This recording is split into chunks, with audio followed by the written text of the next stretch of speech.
And yeah, there we go.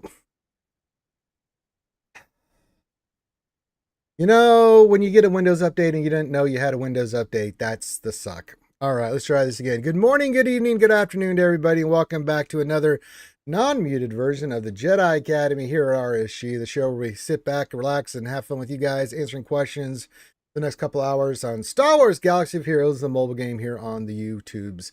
I'm your host, Ranger J 1999.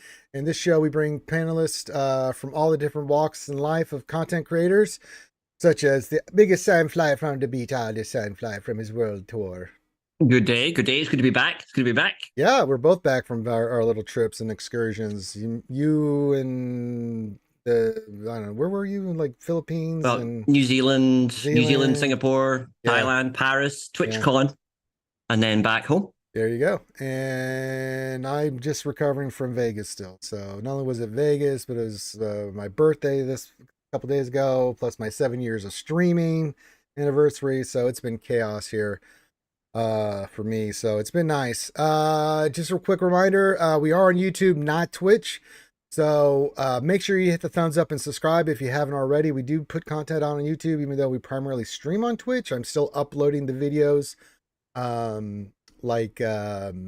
We've got the lore series going on right now. I am uploading the Wednesday night streams to YouTube, so if you want to go check that out, you can.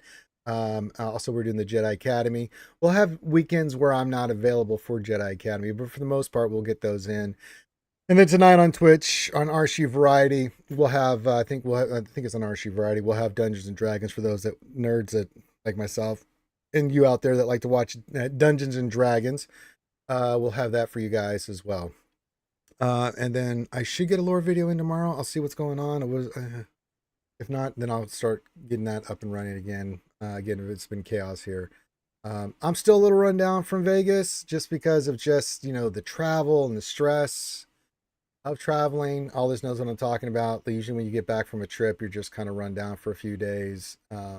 And it takes you a while to get back, especially when you've been in different time zones. It takes a while to adjust back to a normal pattern with your life and stuff. So yeah. But yeah, so this is the Jedi Academy. You got me and all this. Other content creators will pop in if they can. We leave it open for all the content creators. They know that they've got the link. They can pop in if they're available. Sometimes they do. Sometimes we get a lot. Sometimes we only get a couple. And that's okay. We're still going to answer your questions. Now, if you have a question that you want to pose to us, make sure you put the word question for your actual question, comments, and or statement that you want us to answer or try to respond to. That's the only way. Sometimes I catch it if you don't. But if I don't, it's not my fault, that's yours. So I don't want to hear any bitching or complaining if you put a question in but didn't follow the format. I can only identify them as quickly as I can. Sometimes we have a lot of people in here answering questions or putting questions in, and it can be a little rough. So, and if I miss your question, keep me accountable. Just say, hey, you missed a question up here, and I'll go back and check. And sometimes YouTube literally will not have your question in there, so I'll actually post it again, because sometimes YouTube just, it didn't post. There's nothing I can do about that. Maybe it's the way you formatted it or what. It's weird. But just keep us honest, and we'll keep you guys on it. So there you go. Give your greetings. We'll say hi to everybody in the chat here. Glad to have you guys here. Good morning to Ray Rock. Good morning to Mr. Bone, who's rattling. Ray Rock was letting us know they were muted. That's been taken care of immediately. Robbie, what's going on, LBC? What else? 3 joining us. Jason Hobby with a word to the mothership. What else? 3 says, hey there, I hear there is a window update. Every goddamn time there's a window update, it screws up my Tila Matt from the Mad Awesome Show in his own channel says, what's good? What's going on, Team Tilo? Check out his channel on Twitch. Nathaniel Morgan says, blame Finn. Finn sucks. That's true. Whittleton3 says Aldous is on vacation as much or as often as Finn is. Yeah, that's true. Yeah, they both are on vacation a lot. Robbie says, Ranger, I'm so sorry I could not make it to Vegas. Why don't you work out coming to Galaxy's Edge, and I'll get you in the private company day or something. Yeah, we're looking at doing something in February. I don't know if we're gonna do it in Florida or if we're gonna do it in California. Most likely going to Florida to get a skewer kind of thing going on for our next kind of meetup, greet up. This was kind of a one-off with all the content creators, but I'd like to do something more personal with all you guys for a few days where I can just hang out with you skewers and we can just hang out and have doing whatever. It doesn't really matter, but just spending time with each other. So I think that'd be kind of some dates coming up. Mark these in your calendar. August 5th, Saturday. We're launching our 2023 American Cancer Society charity campaign. You know, we're partnering with the American Cancer Society. We have been for years. We're Gamers Against Cancer, which is something we started with the ACS. And we've raised tons of money for them. We raise on average $20,000 a year through our efforts. So we're going to kick off that campaign on Saturday, August 5th. So mark it on your calendar. We'll have a lot of fun that day, doing different games and streaming and stuff for you guys, and try to raise as much money as we can. And then so mark that on your calendar. September 1st, since we've met some of the requirements that I promised. Two things are going to be happening. September 1st, I'm getting the tattoo I promised to get on my right arm of the Mandalorian. That'll be done. I'm not going to stream it. I will record it for you guys and post it.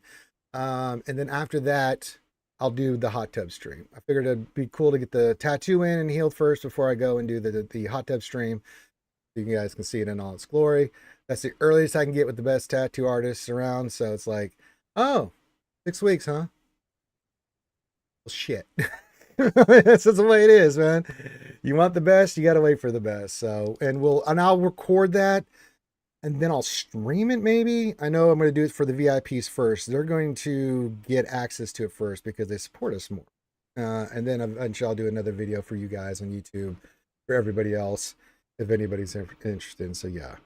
Don't worry about LBC, Rob. We'll work out something, man. We'll work out something. So get your questions in. You got me and Aldi Sandfly.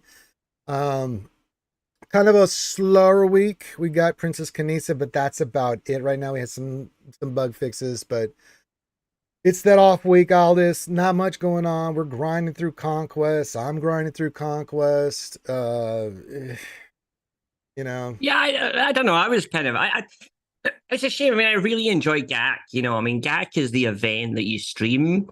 So when that's not on, you stream other things, and that's quite cool. It's quite nice to do, other content. But yeah, you've got that sort of the Conquest. Conquest has actually been quite cheesable. Quite a few feats are a bit buggy, and you're able to do them quite quickly. So that's been quite. I'm always surprised. I always go into Conquest thinking, oh my God, I'll never get anywhere near the red crate. And then the more I work through it, I'm like, well, hang on, this is actually quite an easy one, or this feat's a lot easier than I expected, or my Wookiees somehow live.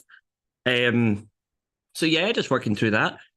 We've got the simming button. I've not used the simming button yet because I'm still obviously working towards the feat. But yeah, Conquest's okay, and TB as well. But I don't know. I think certain elements of the game are just a little bit need a fresh coat of paint, a little bit. A bit of a spruce up. We got the new raid announced coming up, and then I'll be probably December, January where that kicks in. Got the GL announcement. We knew it was Leia. There's no shock there. We've been on this pretty much since last year, what the next GL was going to be. We kind of figured out what, who, what, where, why, all this. None of this shocks us. As long as we've been doing this, I've been doing this for 7 years, all this for a few years. You see the tea leaves, you kind of see the patterns develop. You're pretty much 95% of the time we can tell you without even thinking about it, like what's coming, when it's going to come, give you a rough estimation of the timeline and when something's going to be in the game and what's coming around the corner. The only thing that I'm just never sure about, especially after Dr. After came out, is what they're going to do, because they've got like a pretty much an open window in December. Yeah, they'll have the new raid coming, but they always launch. They use that as like their one-off. Like you just don't know what's going to be. Yeah, it's just they can do whatever window.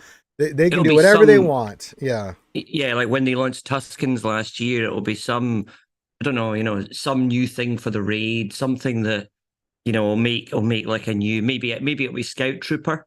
Maybe we'll be able to use sort of those, because they would make some sense on Endor. I guess you're probably fighting Scout Troopers. But yeah, I mean, yeah, something like that. Yeah, we got Princess Kanisa. We know that, and I've showed it on my stream. Pretty much today I'll have Sith Assassin 5 once I do my get my signal data for today, and then I'm ready for Leviathan, so that's not going to be a problem. And then I'm going to start working on Jedi Cal, who I've got Relic, but I want to get him to Relic 8. Then after that, I'm doing Night Sisters. I want that Secrets and Shadows done. Half of them are Relic, the other couple have the gear 12 pieces on there. I just need to finish them up with Zombie and Towson to take that team up to probably 5 to 7 as well, so I can use them in TB, and then after that, I'm just in full horde. You know, I'm Mhm. saving my crystals for Leviathan event so I can just get that bitch to 7 stars and not think about it. Even if it's viable at 5 stars, I don't care. I don't want to think about that goddamn ship. It'll drive me nuts. I want it at 7 stars. That's why I'm saving all my crystals. Like, get this shit done. I don't want to think about it. I don't want to look at it. I just want it to be 7 stars and move on, because the next thing will be GLs.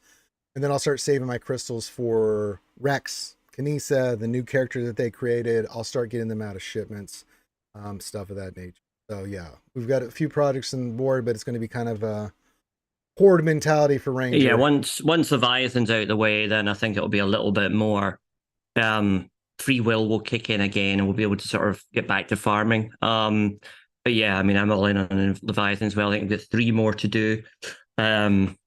So we're getting there. We're getting there. We're getting there. I got our first question.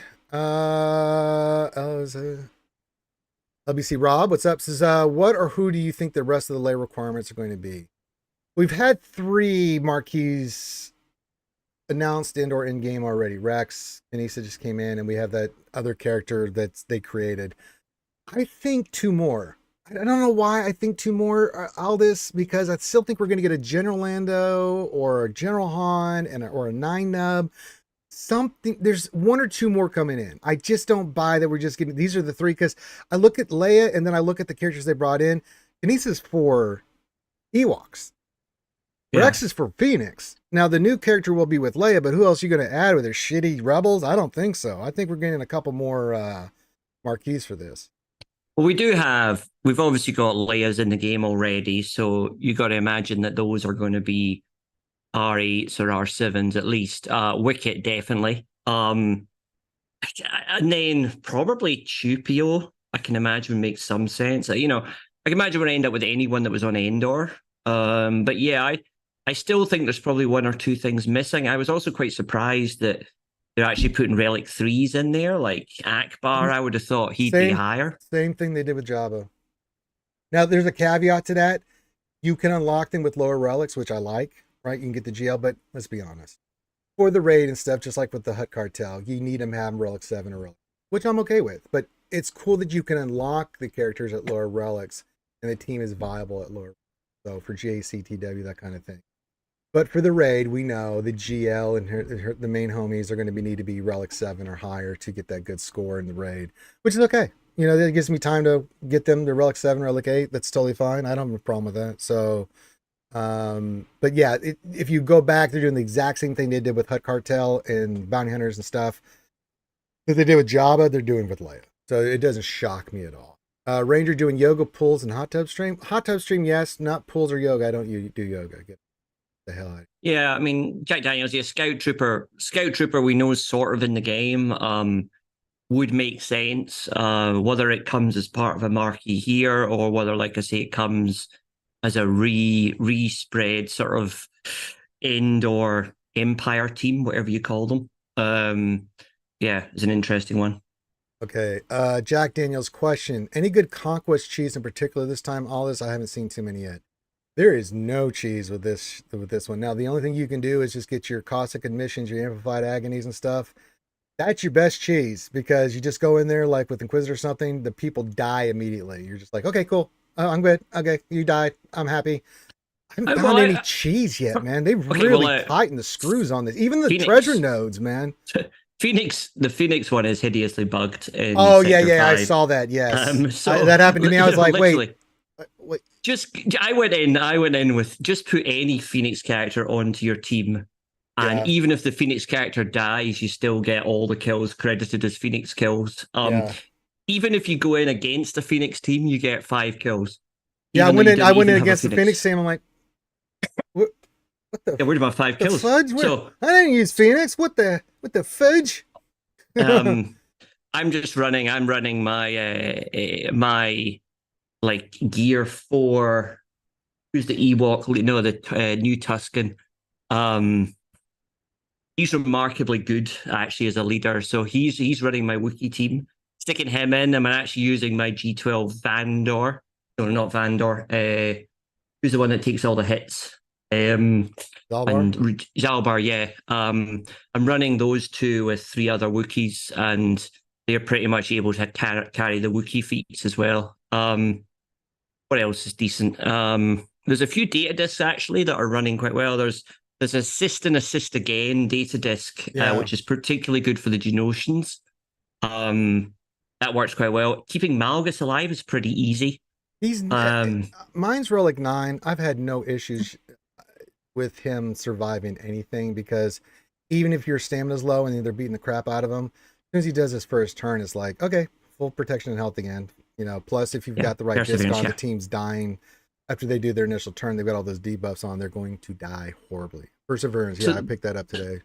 So those ones are all pretty good. I missed out on the Voluntary Vanguard one, which is annoying because that's the one I normally use against Geos to do sort of multi-action, multi-kills. I'm going to have to do them a little bit myself. I was learning this morning, if you can find a first order team with KRU, then you can do every single one of the armor shreds in a single battle. Yeah, because you can just shred the hell out of KRU and it's not going to affect them. So, you know, people kind of running that. I missed out on that node as well. So I think when you get to that sector, try and get first order with KRU. Yeah, I've done a few of those. Yeah. Yeah. So yeah, I mean, this conquest, it's not so much that it's difficult. There are some teams that's just like, Jesus Christ. But it's methodical. This one just, you know, when we get characters, it's just a little bit, it's much tougher than the ship one.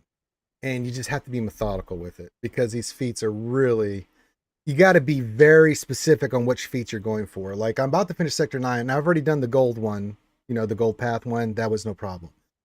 I'm doing Jedi Cal, I'll finish that, but I won't finish until like Wednesday, Passions of Power, Grand Armory of the Republic, you know, all those other ones that I have to do for a day.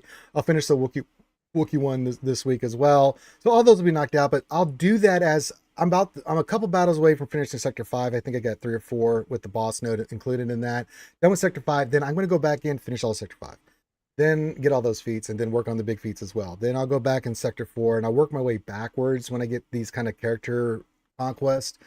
As much on the treasure node as possible, and try to, my main focus, be nice to do the treasure nodes, you know, but I'm not going to do more than the 50 crystal refreshes for conquest. I just refuse to spend 100. I just think that's asinine. But yeah, you just have to be, it's just, oh god. I think JML calling assists is going to be, I use that with my new Cal. My Jedi Cal, it's so good. So you use it with old Cal as well. I mean, I think you can use them with old Cal too, but the new Cal, dude. Oh my god, dude! Once he gets into his stance and you start calling assists, he is one-shotting everything. It's like, oh, it's so beautiful. The beautiful thing to watch Jedi Cal under channel, just one shot. And mine only Relic 0, and he's smoking people in Sector 5. He's like, you know, calling assist, death. Calling assist, death. Especially when you get my Tuskens. I have a Gear 5, Gear 11 5-star Tusken leader, Tusken chieftain, and I still managed to beat the Sector 5 Imperial Troopers team. With my, he managed to survive somehow because of all the TM gain. So, yeah. Neo Venom question Ranger. Guess what? Chicken butt. Dumbass. All right, Neo Venom. Shame on you. LBC Rob, our next question. Who or which clones are you using for the challenge feat in Conquest? I'm running a Rex Lead Bad Batch squad. I'm not. I'm running a full Bad Batch squad, and Sector 3 Treasure Node is the best one because it's Momo. You're not, even if they do manage, if you get low on stamina to kill a character, once Echo takes a turn, especially if you have got the In-Flight Agonies and Caustic Emissions, they die in literally 2 turns. I mean, literally, you do him, then you do Tech, and they're dead. I mean, it's over. So I've been doing that, and I need the material out of there anyway. So that's where I've been doing my 4 battles for that. The problem with Bad Batch, even at higher relics, and let's say you go full 501st, right? Clones. Some of these teams, you got to be very specific with where you use them because you will get destroyed. I don't care how fast my goes goddamn 370 speed and I get outsped, and if you get outsped, you are toast. especially trying to do sector 4 and 5. So don't even fart around with it. Stay in one of these easier sectors or sector 3, treasure node. Don't play games. Even Rex, even with all the buffs and the additional speed, mine's 320 something, and so he gets bumped up to really fast. He gets destroyed. And it's just the way it is. What are you gonna do? So you can run the other clones against Momo too. If you don't have bad batch, you can go Rexley with the clones. They'll do fine, especially if you have amplified agony and caustic emissions, because if they go after anything but your fives, then you're going to destroy the team, especially with all the debuff. So I think that's the best one, and you get the Datacron material out of that sector. I think one of them is the higher pieces that you need for your higher data disk. Top of my head, you get the MK1s and you get the MK2s. You need a lot of MK2s. MK3s is when you're trying to get for 8 or 9, 7, 8, 9, but those 2s they're kind of important. So yeah. That's real. I mean, it's unfortunate all this, but clones, man, there's only certain places you can use them. Even if you got the best disc, if you just like a Vader team will eat you alive, man. You won't even take a turn. It won't even matter because your team will be dead before you even know it. Or troopers, Imperial troopers in Sector 4 and 5. Holy God. Well, it does. I mean, it's so confusing. The fact that they're all preloaded with TM and they all go ridiculously fast. You're so used to Rex going first, or for your Bad Batch team going first. You go into a battle and they take 10 turns before you even get a go, and it's like, oh. But yeah, I'm running full Bad Batch, even with like a G8 little girl, whatever her name is. Omega, yeah. Yeah, I'm just running that. Yeah, you don't care if she dies. Now the other 4, as long as they do their work, you're good. Like, yeah, I'll kill Omega. We don't need her. Like, she's not. Yeah. I mean, she does do good work, but if she goes, you're just like, darn. As long as you got Echo and Tech and Hunter, you're good. Yeah, some are preloaded with some of those. If you look at their abilities, man, some of this is just lazy. With when you're dealing like if you face a gas or a Padme team, and sometimes you're just not able to do anything about it, or Darth Vader team, they're so fast, but because of the fears, or if you're attacking the Padme team where you're trying to get 3 stars and that mirror damage is so gross. There's on a gas team, I'm like, I can see maybe Padme a little bit, but gas, because you can't kill him right away unless you use like Ahsoka, get him out of there immediately. That's pretty gross, man, because all they have to do is just do one little tap and you're down to 2 stars. And if they do another it's a shame. It's kind of like, I'd love to be able to kind of practice. I'd love that if you went into a battle, like in the top right corner, it said, right, Padme has this datacron and here's the and therefore, and it was an actual datacron that had been in the game or in the cycle. And then you could go, okay, how can I practice against that team? Or, how does that fight go? I think too often it's kind of just you go in and the reflected damage or the infinite turns, or it just is like, oh. It's like the Ewoks, man. You got to go in with the right team against those Ewok teams, man, because they will just take 9,000 turns. Sometimes you don't have a choice. You just don't have a choice. Your options are Ewoks or Padme, and you're sitting there going, yeah, it's great. Thanks, CG. So keep getting your questions in. Let me see here. Captain Rex is bugged. What else is new? Hello, Mary J. Hope you're eating your pizza. Hey, Jedi Rules. Says, hey from San Diego. I know who you are. I'm sure it's very hot in SoCal. Who joined us? Oh, Carthrick, the Welling Cannoneers joined us. Hello, Carthrick Janigas. What's up? I thought we needed a voice of reason here to compliment the Sandfly. Actually, he's been pretty reasonable today. Very reasonable today. Yeah, no one's brought up Cam yet. Let's not bring that up. All right, let's not talk about Cam. All right, let's let it go. Oh, that's all right. So yeah, get your questions in. We'll see as more panelists show up. So make sure you put your word question for your actual question statement. So anything that's on your mind, feel free to pop it in the chat. Make sure you hit the thumbs up, subscribe, all that good crap for YouTube. That's the way you support our content here on YouTube, unlike Twitch, which is just me doing a bunch of shoeys. Oh, God. So many shoeys this week. But I do it for the chitlins. To get that armor up and running. So if I have to drink a lot of shoeys to get that material, I will do it, damn it. All right. Are they going to fix Rex or leave him in the dust? If they do, won't be for a week or two at least. Like the Phoenix bug that's going on right now, I can't see them do anything until the next conquest.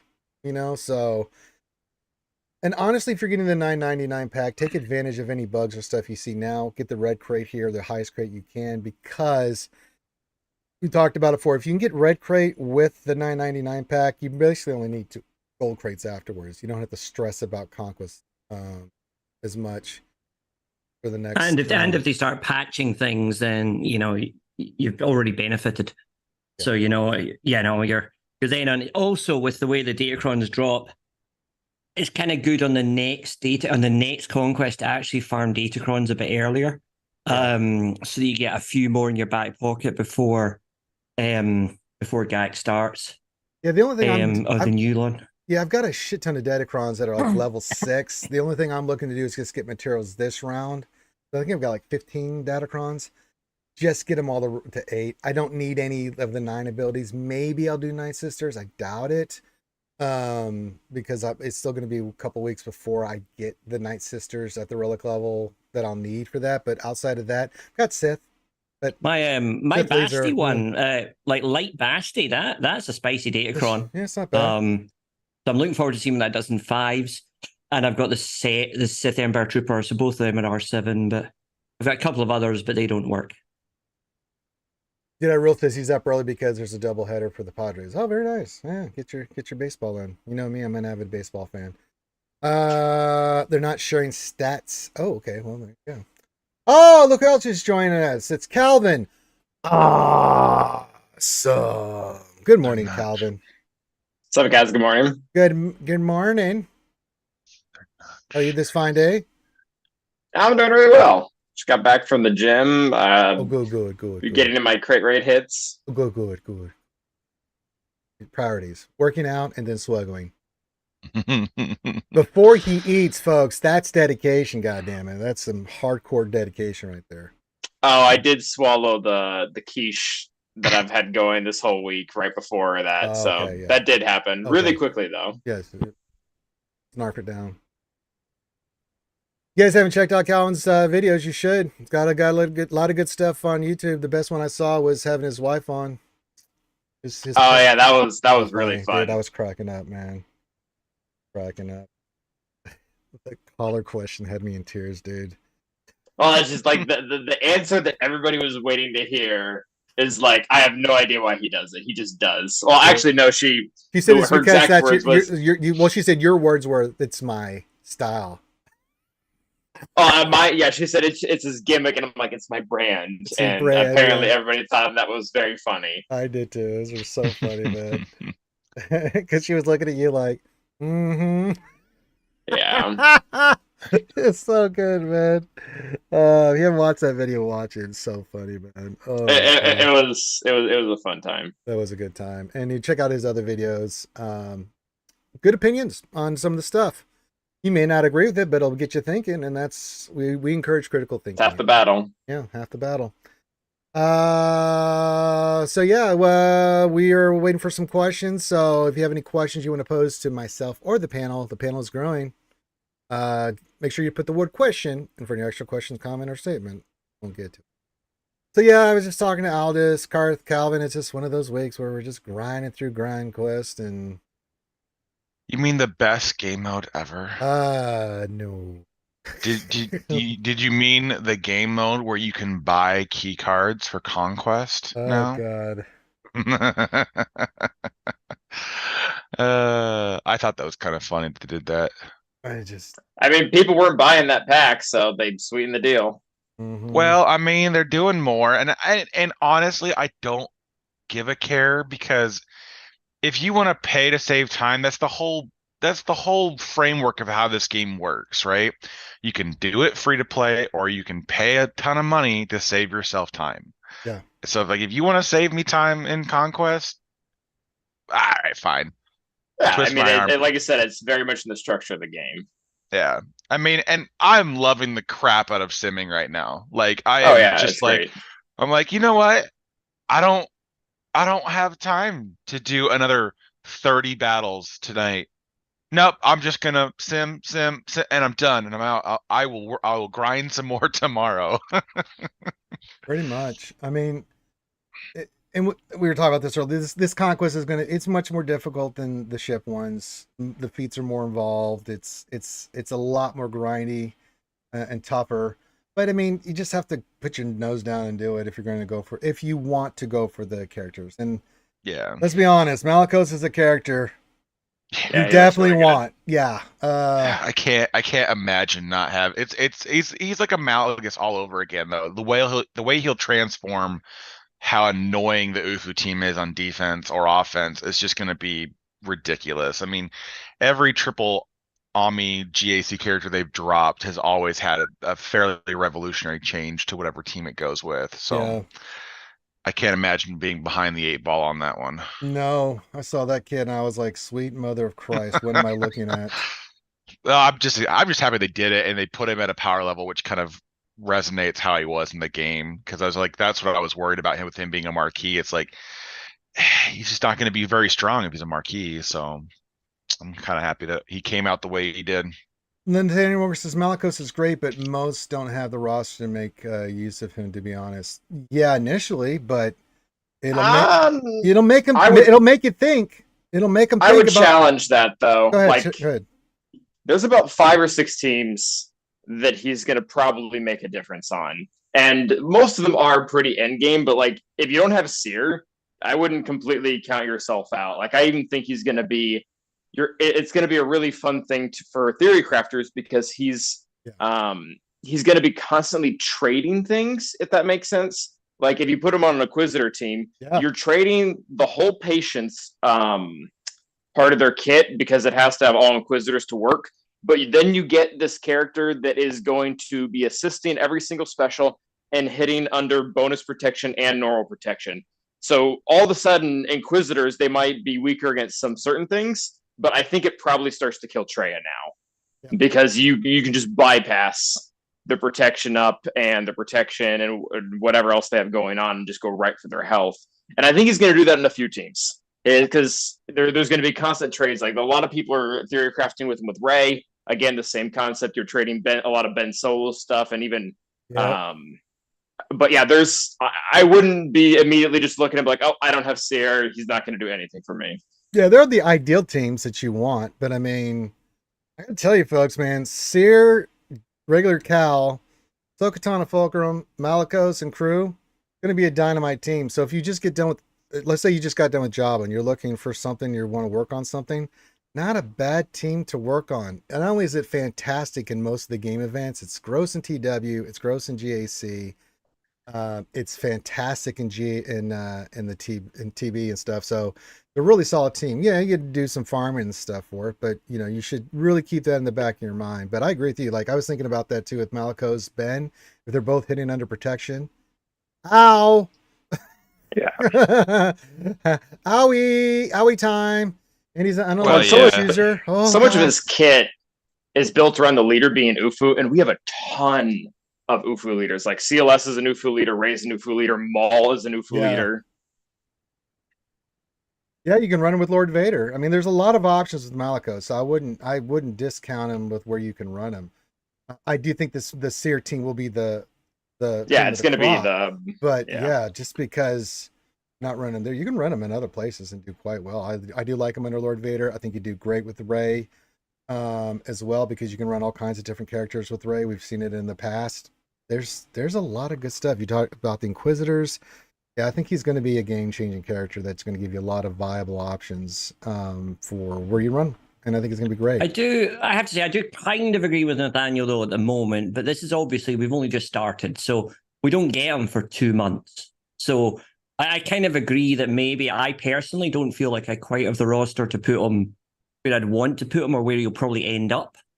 But maybe in that 2-3 months' time when I finally unlock him, I'll probably then have a Seer team and things like that. But I do know I mean, he's pretty good with all the, like you say, all the incredible theory craftings going on. But yeah, I think he's just going to be a bit of a monster on his own. And you know, he's just going to switch up a team, and I'm one for putting him weird places. You know, stick him with Treya, stick him somewhere weird, stick him somewhere just to get rid of the normal. I like the idea of putting them with things like Star Killer. Just get rid of the teams that are getting easily countered at the moment. Yeah. Really just fox people because they can get stuck for like 6, 7 battles and that'll win you the GAC. But yeah, I kind of agree. He does feel, I think when people are saying, oh, he's Sears, he's number one kind of designed spot, maybe. Well, Yeah. specifically, I think when you're looking at like a defensive viability, you're going to be looking at like a Seer team because of how how our UFA lead and everything else kind of blends together to make a very durable team.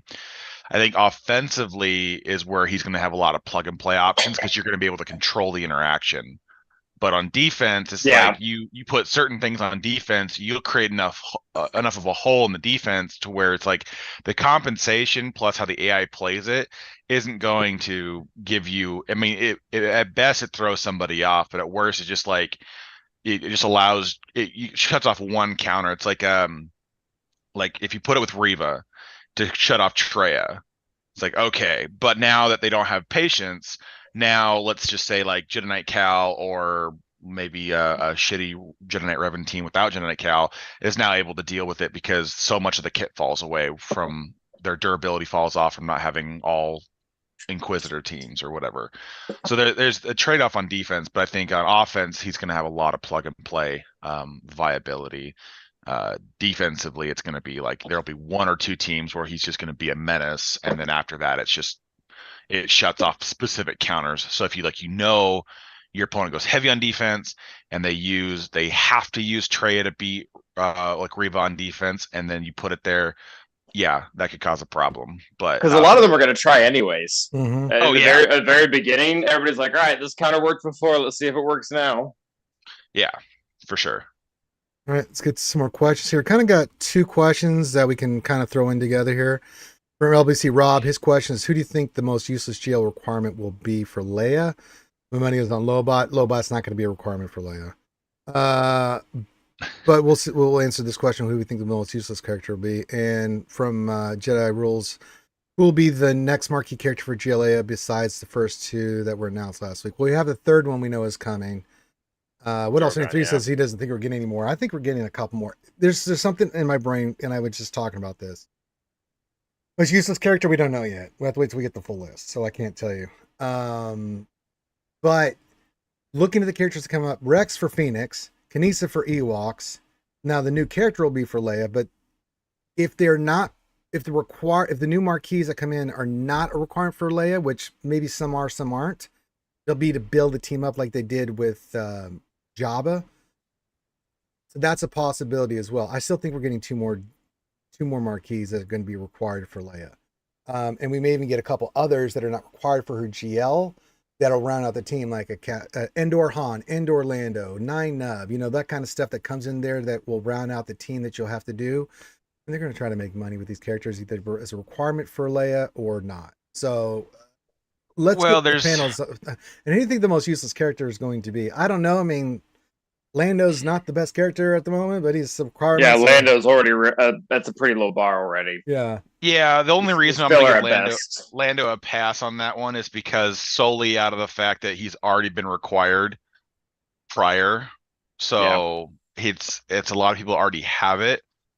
I think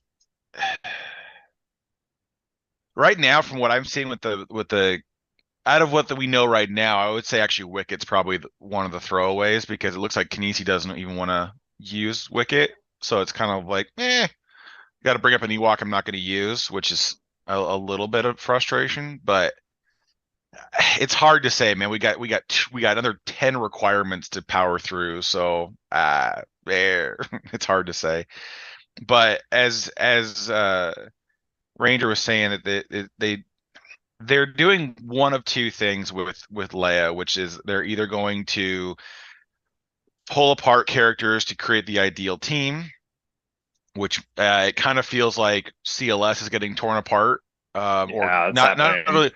Yeah, torn apart for Leia, but the reason why I say that is because like CLS has gotten like 3 counters introduced in the last 2 months.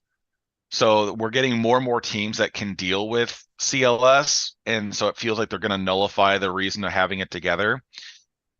But if I was a gambling man, I would say that GL Leia is going to focus heavily on the rebel fighter aspect, given the iteration they're giving of her. So my guess is that they're going to take some things away from. She'll have like general rebel synergy, but she's going to have like some specifics into rebel fighters that are really going to juice up some of those things and help pull some characters in from that are going to be more viable without destroying your CLS team. But it's hard to say. They didn't give us a heck of a lot to work off. I will be wildly shocked if she does not steal Chupio. Like that 40% unique stealing from a GL. Like I don't know how they work her kit around to not doing that. Exactly. And the basic we know of right now is all rebel allies. So it's hard to say how they curtail it to her still being rebel viable without just writing out large parts of other characters. It's like, do we get another profundity treatment where it's like caveat these things?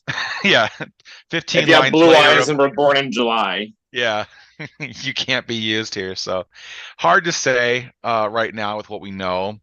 I would be okay with more marquees coming out, but that definitely pushes her much farther down the road, which might be the reason why we kind of got her a little sooner, or the announcement a little sooner then, is that they plan on pushing out more, but it really kind of depends. They didn't give us a lot to work with, so hard to say. Yeah, I mean, just everything lines up for at least 2 or 3 more, at least one more marquee. I mean, that would be unprecedented to do 2 more, though. It's never been that expensive.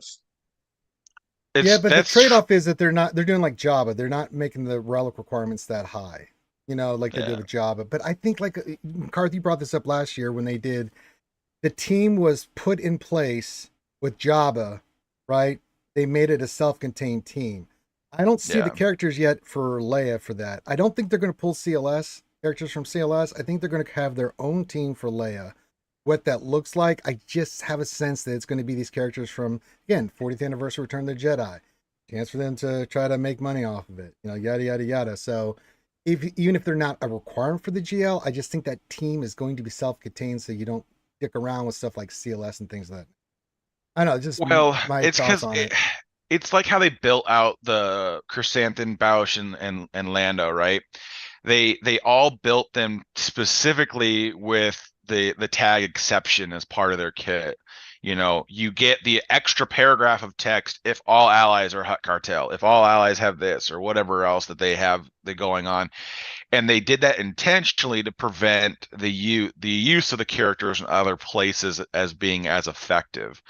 And so I think that makes the most sense for them to do with GL Leia, unless they're just kind of, because that's always been the concern with the Rebel tag, is there is just so many rebels to pull from, and so much TM manipulation, and so much buffs and debuffs and everything else that comes with it. It becomes a very hard character to write that just doesn't start becoming overtly broken. And so I don't quite know how they get around that without giving us the team.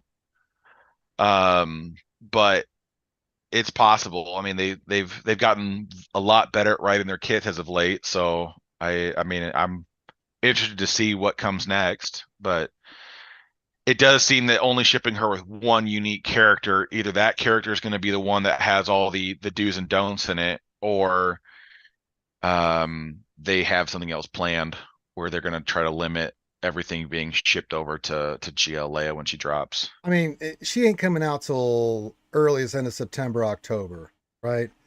That would be the idea, but And between now and then, you think we're not going to get some more marquees and start stacking up on her? Trust me, we're going to get some more marquees of this. Now, again, whether it's needed for requirements or not, that remains. So we'll just, in speculation, we'll see what happens, but we'll we could see. I think the one that would hurt me the most would be Ewok Scout. If that ends up on there, please God, I mean, Jesus, God. Well, we need to see we need to see what the ideal Ewok team is Yeah. in the raid. Like some of these might end up being really nice. Like if Wicket's, even if he's out for the PvP team, if he's like the star of the show in the new raid, like that's not that bad. No. Yeah, wouldn't be but that bad. that would hurt me. That would hurt me the most. That would harm. The fact that I have to take 2 Ewoks right now for this, it's like, oh, it's so filthy. Well, and you can the idea though is that they have some intention of making these characters, they want us to make them good because the relic levels are so much higher. You know, R7 the Marquis, I mean, while not as bad as like, you know, R8s or whatever else, it's just kind of indicative of the direction they want to head. Is like the Marquis for Jabba were R5s, which is pretty attainable relic levels. R7s are pushing it up there quite a bit. So with the first set of other characters besides the 2 Marquis being like fairly low relic levels, it's just like I'm waiting for the bait and switch. I feel like it's just like we're getting entered in on the lukewarm water, but behind the scenes they're slowly dialing up the heat behind us to be like, now for the 4R9s required. Like, son of a All right, let's get some more questions here. We had one. Question from Big D6. This question: good morning, skewers. Can you explain more on how conquest simming works and how much it costs? One, it doesn't cost anything. It doesn't cost anything. And you can sim as much as you like with your energy. It doesn't cost you any stamina, and you can use the same team over and over again. However, it does not require a team. count. No, it does not count toward any feats. So if you want it to count, you have to actually go do the fights. But let's say you're pretty much at your max level, you just want to go into the treasure nodes, and you don't want to fight, and you just want to get the rewards from it, sim. And then you're done with your energy. It doesn't take any stamina or anything. Like you just go there, sim it, done. That's pretty much straightforward. Well, that was an easy question. Hope that helps you out, buddy. LBC Rob question: what do you think will have a bigger impact on the overall game, Leviathan or GLA? Oh, Leviathan. Leviathan. Yeah, Oh, Fleet. God. Fleet always has a bigger impact on the game. I mean, like, look at Lord Vader and Executor Oh. when they first came out. Like, that's not a diss on Lord Vader, but remember what Executor did when he first came in. It's going to be the same thing. Yeah.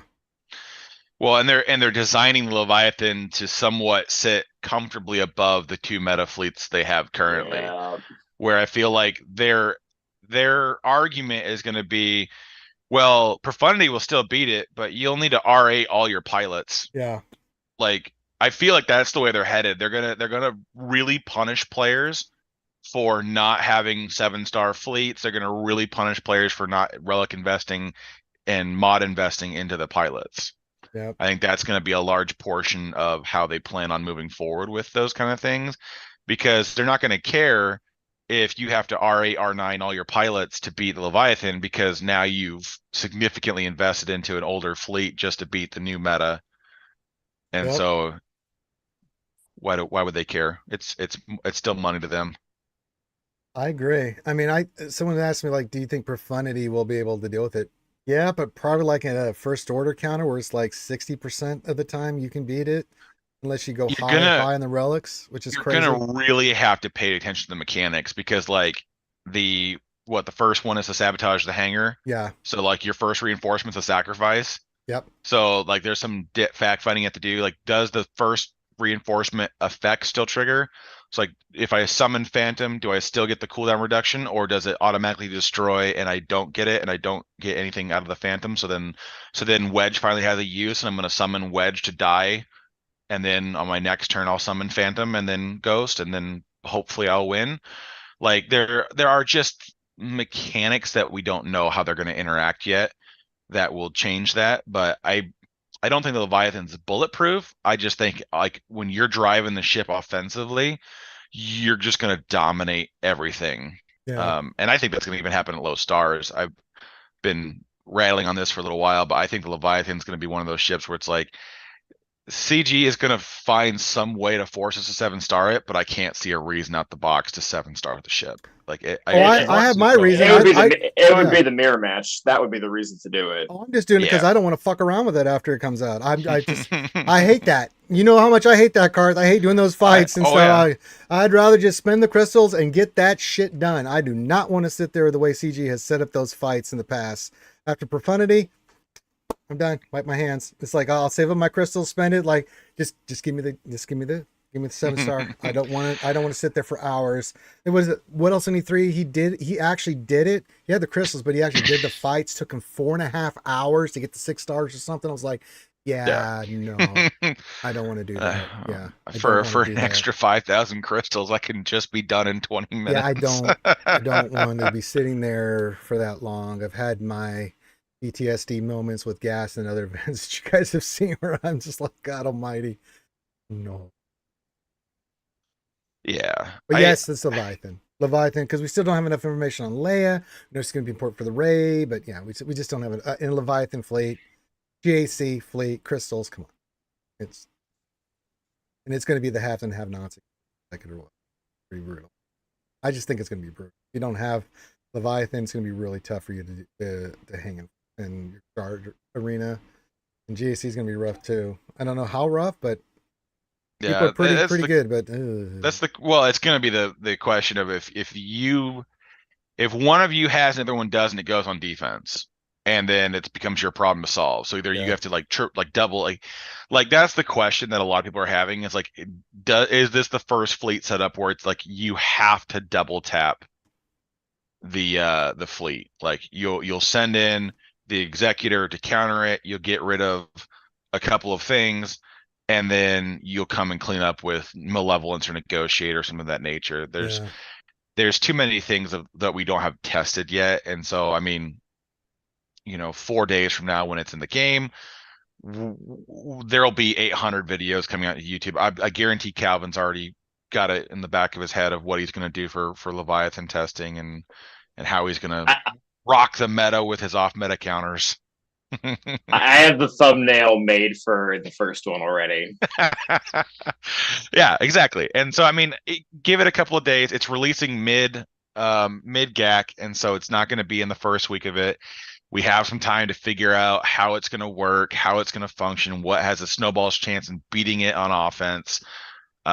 What it destroy. Well, I'm assuming it's going to destroy everything on offense, but what beats it on defense and things like that. We'll get some stuff sorted, and then people will make some informed decisions from there. But I mean, hands down, I mean the ships are always going to be the most important part of every PvP instance of the game where they're there. So I do have to say, I did face that Fury.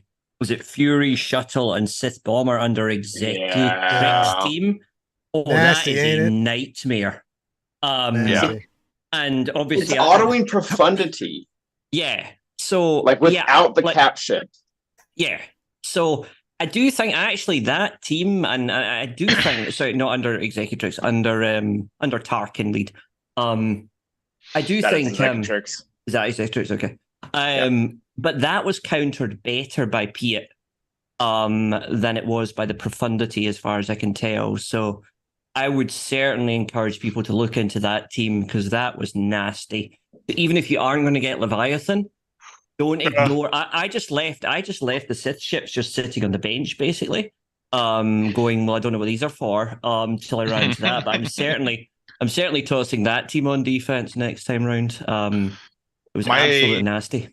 My last round opponent used used the Endurance as the capital ship with the Sith fleet. And I got 12 seconds from timing out using my I used the same fleet, but I used Thrawn as a leadership. That I got 2 ults off, and both times I used the ult, I didn't kill anything. Yep. That's what I did. Nasty. And I didn't understand why. Yeah, it's just like they just don't go anywhere. And I'm like, this is so stupid. Fury has the savior mechanic for him and Bomber, right? Yep. Yeah. That's I saw Akbar, Endurance, Thrawn, and Tarkin, and all of them were a pain in the butt with that Sith fleet. Yeah. Well, the thing is too, though, is that Mace's ult doesn't give a care about what the fleet comp is. That protection up with how the Sith ship uniques work back and forth is just, oh my god, like so thick, so incredibly thick. I'm just like, oh well, this is obnoxious. I might lose this. this battle now because I'm gonna time out versus this ship because I can't make a dent fast enough. Mm-mm. Yeah, I looked up on that GAC thing and it had a 57% win rate, so 43% holds on the wrong using Tarkin as the Yeah. capital ship. So if they're going to switch it up to Leviathan, that's going to hit 70, 80. It's going to be ridiculous. Yeah. Until we have time to test it. But yeah, it will. It's gonna be just an absolute nightmare. I know for a fact I'm gonna get DMs in my fleet shard for a while. Can you switch your fleet? I know. No. What am I going to get? No, I'm not going to. Let's see. Question here. Mary J. What should I have for dinner? Frog legs and some Brussels sprouts. Nathan H. Question. What characters from Ahsoka, Mando, Boba Fett have the best chance of coming to the game? Will they release Ahsoka? So we're not getting from Ahsoka for any time soon. No, I not mean- for at least 9 months, but there's quite a few characters from that show I've already looked at going, I Yes, guarantee please. you they give us a new Phoenix squad. Yep. I guarantee New you Thrawn too. I guarantee you the next set of GLs are gonna be a GL Ahsoka and GL Thrawn. Guarantee you. I'm I with you on mean, that. it's gonna be a year out for the first one. I think the first one's probably gonna be Leia, or not Leia, sorry, Ahsoka, because she has the most groundwork supporting her. And then I think it would come it would be weird for them to do light side 2 in a row though, so it might be Thrawn. Could be. But They did Lord Vader Jabba. Yeah, that's true. Yeah, you're right. But yeah, that's where we're headed. That's all of where Disney's going into right now is all in, and so if CG does what CG's been doing for the last 4 years now, which is basically following all of the TV shows with about a 6-month lead behind, then I would assume this winter we're going to lead into some marquees around that stuff. Whatever the legacy event ends up being is going to be what it's going to be, but we're going to lean into that kind of stuff and build up to the next set of GLs. So I mean, at some point I see more of that happening, but I think at some point CG is going to have to break the New Republic tag out and start doing some stuff there because they're just going to wrap themselves into a corner if they keep saying everything's a rebel or a resistance. So The only thing I can Well- see from the other series, and let you guys get your thoughts on this, I can see Axe coming in maybe from the last season of Book of Boba Fett. He hasn't been introduced yet. Or what's his name? The guy with the Gatling gun. Isla. Paz. Yeah. Favreau's, yeah. Yeah, to expand out the Mandalorians. We could get still the Marshal. He's still out there as a possible character, as something to add maybe to Scoundrels or something along those lines. Those are really the only characters from those two shows I can really see them adding to the current roster that we have. Is there any other characters? Do you guys agree with those, or do you if have any they other do characters? if they do anything with the last season of Mandalorian, it's going to build towards a legendary version of Bo-Katan, and then having a Sure. light side Mandalorian team being led. Which would be cool. Or the dark And saber. then, Let's get nasty. I and love then me. probably more King add- Sack off for me. Yes, please. I love her. yeah, they probably add 3 or 4 Mandos into it and make a new team, and that might be what they end up doing in the winter quarter of next year after they do the legacy event, is coming in with something like that. But Yeah, and or two. We have Luthien. yeah, but I don't think Andor there's just as much to pull from. No, there really isn't. Like, you've got a lot of good characters there and some really interesting things, but I don't. The problem that I have with the Andor characters is that there's not enough for a coherent team, and No, so it's not like yet. you would need to push them into a very specific. Like, you might be able to somehow give us Time in the Rogue Luthen One. and tie it into like a rebel fighter kind of thing Yeah. with like Saw Gerrera, like him having specific Oh, I synergy can see that. Yeah. Yeah, that makes sense. with that, and they might try to sell things that direction. I can see some of those things, but it's like that's always the question I pose back when anybody tells me a character. I'm like, where do they go? What do they do? What tags are you thinking? Because like it's always easy to say, well, we could just add this character. It's like, yeah, but they have to either have a home or create a home.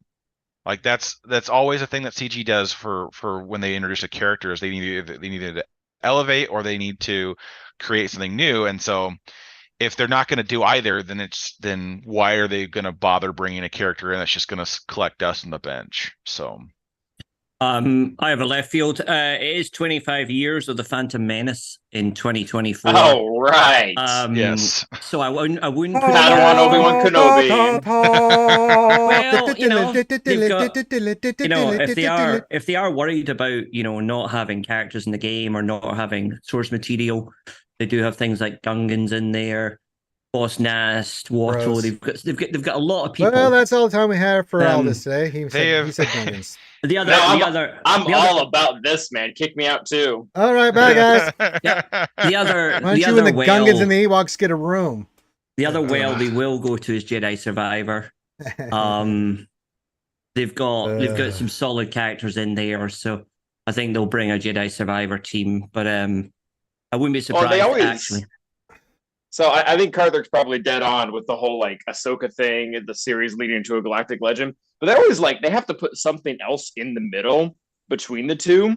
Yeah, what do we think is going to be that legendary character that they always like Afra? Like Afra was between Jabba and essentially Leia. Like there's going to have to be something like that. There's going to be odd. And I could see Phantom Menace stuff. Well, I don't want Obi-Wan.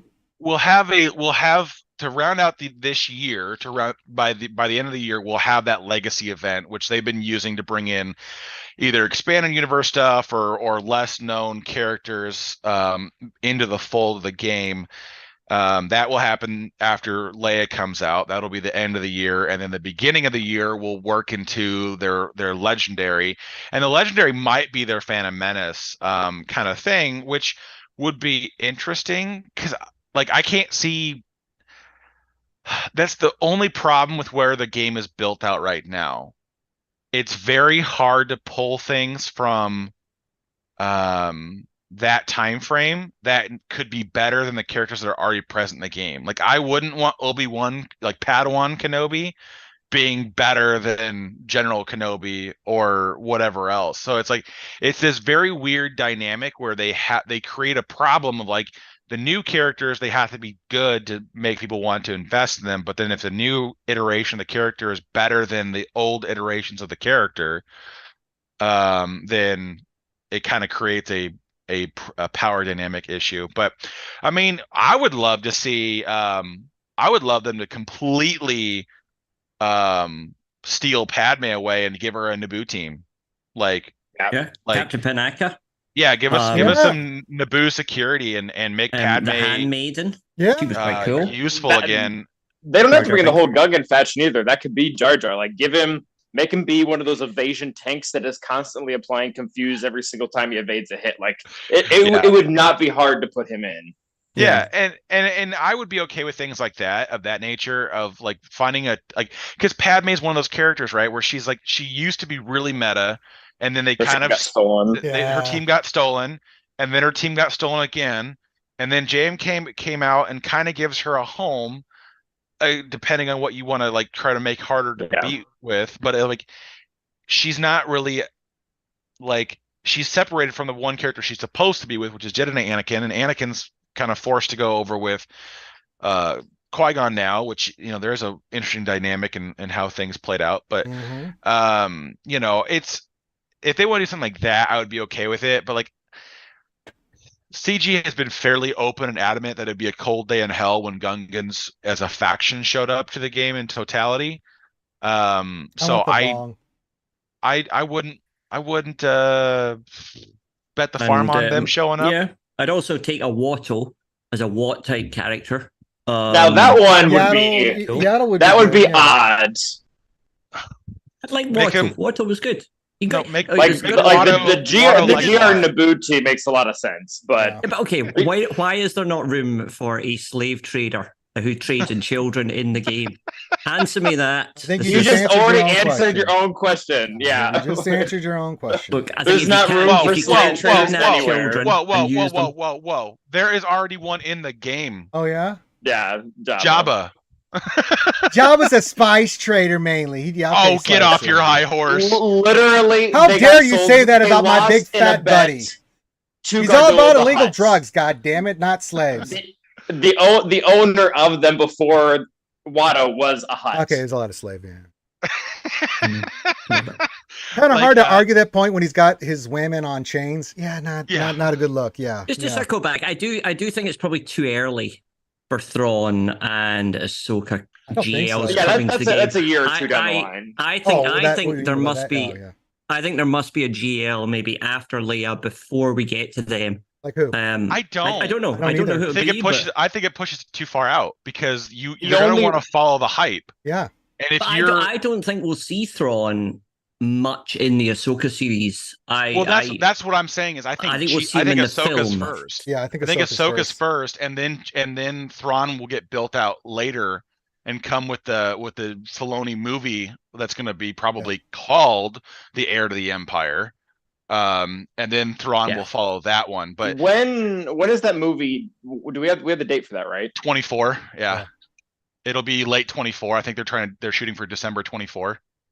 Yeah, that could. Yeah, December 25. it'll depend on what happens in the Ahsoka series because Well, it might happen with the it's writer's made strike going on very- right now. That's really delaying a lot of That's shit true, right yeah. now. And actors and writers. it'll depend on whether or not we get confirmation that this is like the final version of Ahsoka we're getting, because it'd be a little weird if a lot of people were wanting Ahsoka for this last Galactic Legend, which made no sense. We're obviously getting a better, more improved version of her soon, either through her series or the movie or both. So that would be the only pushback I would give to say that she needs to be later, is that the ultimate culmination version of him, we haven't even, it might be later on. Well, yeah, and there's a lot of, just from the Ahsoka trailer, there's a lot of good stuff to pull in that we could do with new last factions trailer, and I'm not gonna lie, I squealed a lot when they did Yeah, this scene from Rebels. I squealed. I'm gonna lie. As much of a man I'm as not I gonna am, I lie, squeal like a little girl. I'm just ecstatic. They're bringing stuff back into lore that they've just clearly ignored for so long. I'm so happy. the E-wing coming back. I was just Oh god. oh yes, the old part of me that, I mean, I'm probably the youngest guy here actually, but growing up playing those games where they had all these different things in there, and then all of the new series just ignoring all of that stuff, and I'm like, no, why are we doing this? And so having all this kind of come in, and some of the stuff is just it's really interesting to see. So I would be surprised if a year from when Ahsoka's show comes out, if we don't get a GL Ahsoka. Yeah, I agree. It seems like CG would be just absolutely missing the ball on a very marketable character. She's such a popular character. They could pull a Jedi Knight Luke, Jedi Master Luke, where we get a really good legendary version of her from the series, and then when the movie hits, we get the hit into the Galactic Legend. We could get two within a 6-month span or something like we did with Jedi Knight Luke. Yeah, That's because possible. the last version we have is Fulcrum, and that's from Rebels, and we're talking about 15 years later is when Ahsoka's show picks up. So that sounds right. So we're talking a significant jump in time between the two, so it makes sense for them to possibly do something like that, and that's could be what we lead into with the legendary event for the winter quarter, which would be January through the March. only fly in the ointment is the writer's strike and what that does to all these times. Yeah, we don't know. If that starts to push things back, you might find them having to go for a more Dr. Aphra comic style, or trying to pull someone for somewhere else just as a kind of a 6-month filler. That's a and they might just rotate out a legendary in lieu of a GL and push it back a little bit and go, okay, well, this GL is going to launch in January instead of launching in August or whatever else. I mean, there's a possibility with some of that stuff. Yeah. But I mean, honestly, I think the writer strike is going to get sorted out here fairly shortly, because it's just too much money on the table. They can't let it. They can't.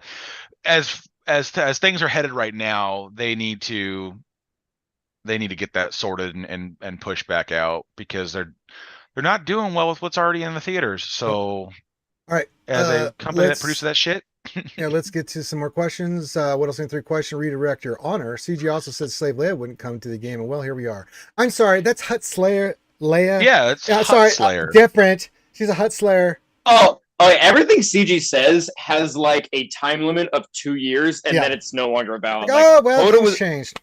Hoda was not supposed to be. They told us that he was not going to be required for anything, or like a new. I think it might have even been a new Luke at the time that it was released, or like the vets. They specifically said they will never get the resistance tag. Like there's been a ton of things that they say that after about the 2 year mark, it's just no longer valid. Like it's things change. I would give it less than that. I would say about a year, because there's just so much stuff where the game changes enough to where they need to, like, they didn't get added initially because they didn't want them to be a part of the team.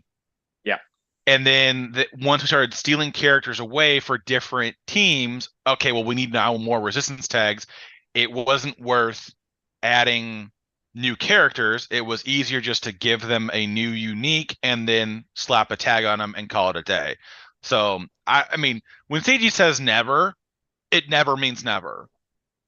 It's, it's like the girl at the bar. You just gotta, she didn't like your first pass. Try again in 15 minutes. All right. What else in 3 question? I took Tartful to Relic 5, Zalbar to Relic 8, Clone Wars Chewie to Relic 7, Vet Chewie and Vet Han are at Relic 5. The team held for 4 battles last TW, but what's the best Tarful team at this? Tarful, what is it? Tarful? It's Tarful, Zalbar, Vet, Chewbacca, and then after that you Clone have Wars, Chewie? options. Clone Wars is okay, but right now I think the biggest problem on the team is damage output, and unfortunately they just don't do well at taking a pounding when there's no turn meter gains. Yeah. Because Bad Batch beats the crap out of them right now. Yeah. They have nothing that helps reflect the damage when they're not in TW.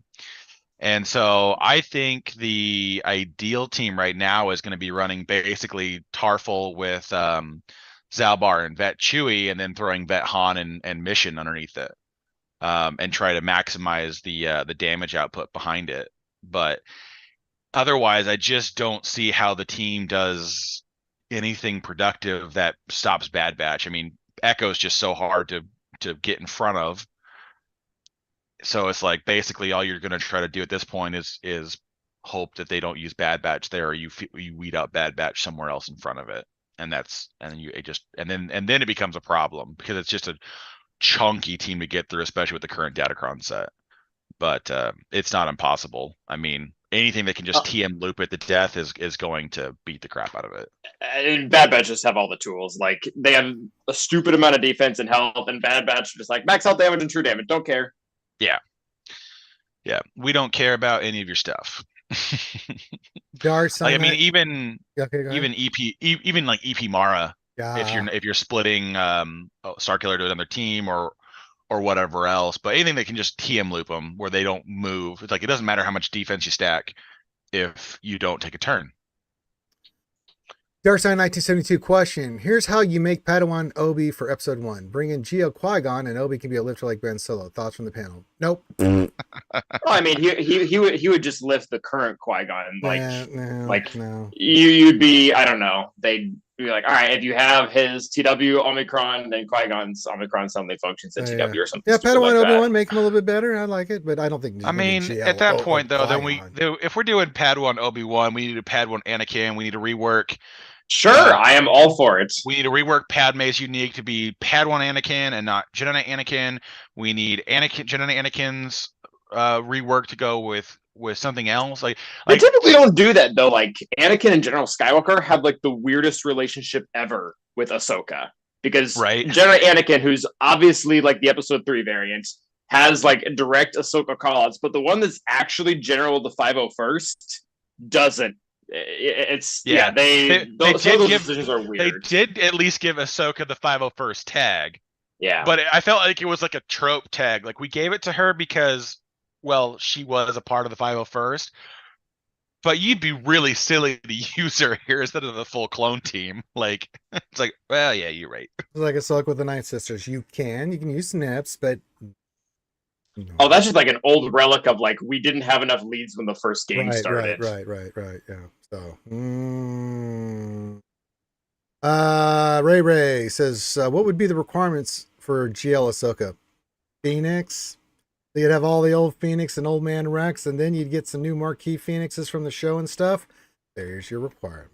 Pretty simple. Even like Rex isn't a requirement for anything right now, like the original Yeah. Rex. And there's so many like of those useless tier Jedi, like Kit Fisto. Plo Koon would be an easy one. Like he's the one who found her, so they could. Yeah, they could. That would be an easy shout. Ahsoka would be easy to grab. A, the characters that nobody has, and B, just she has such a long list of characters she could use because she's prevalent in pretty much all the prequel area stuff, as well as a lot of the in between prequel and original trilogy.